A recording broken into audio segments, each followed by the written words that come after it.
আচ্ছা তানবীর, তুমি কি জানো যে এই পৃথিবীতে কার মৃত্যু কোথায় কিভাবে লেখা আছে?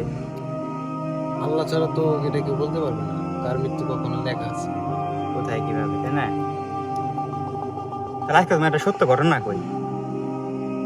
সত্য ঘটনা, বাস্তব ঘটনা।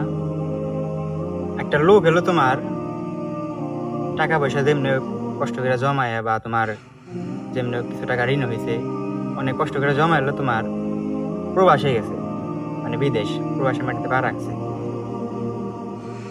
তো তার এমনই কপাল, সেদিনকে প্রবাসে গেছে, দিনকে গেছে, তার পরের দিনই আজরাইল তার সামনে, তার পরের দিনই সে মারা গেছে।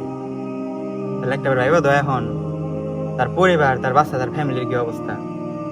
তারপরের দিনই সে ওখানে মারা গেছে, যেদিনকা গেছে তার পরের দিনই। এইদিকে মনে করতে তোমার বাংলাদেশেও হিউজ পরিমাণ ঠান্ডা, কনকনা শীত, বিদেশের মাটিতে হিউজ পরিমাণ ঠান্ডা, কনকনা শীত। তো সেই টাইমেই তার চিন্তা ভাবনা, এত টাকা দেয় বাইরে আসছি, কি করুম, কেমনি কি করুম। আরেকদিকে তোমার হিউজ পরিমাণ ঠান্ডা, একদিকে চিন্তা ভাবনা, আরেকদিকে মনে করতে রাত্রে তোমার তার সামনে।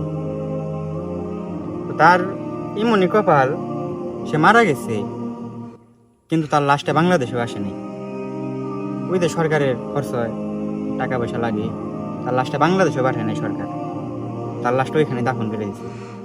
তার ফ্যামিলির তাহলে কি অবস্থা, বউ বাচ্চা, মা বাবা, আত্মীয় স্বজন। সে যখন মারা গেছে তখন তার ফ্যামিলির লোক সাথে সাথে জানতে পারে নাই যে সে মারা গেছে।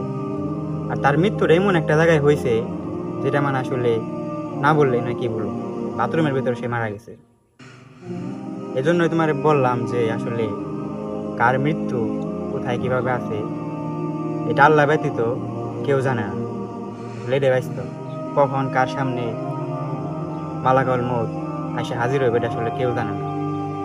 আসলে কথার মধ্যে একটা কথা হলো, যদি মনে করো যে জীবনে কেউ উপকার করতে না পারো, অন্তপক্ষে কেউ ক্ষতি করো না, কেউ কোনো ক্ষতি বা কোনো সর্বনাশ করো না, যে যার ফলে তার জীবন ধ্বংস বা তোমার বিশাল বড় একটা ক্ষতি হয়ে যাবে, এরকম কোনো কিছু করো না। কারণ ওই যে কথা একটাই, কার মৃত্যু কোথায় কিভাবে লেখা আছে আল্লাহ ছাড়া কেউ জানে না, এটাই।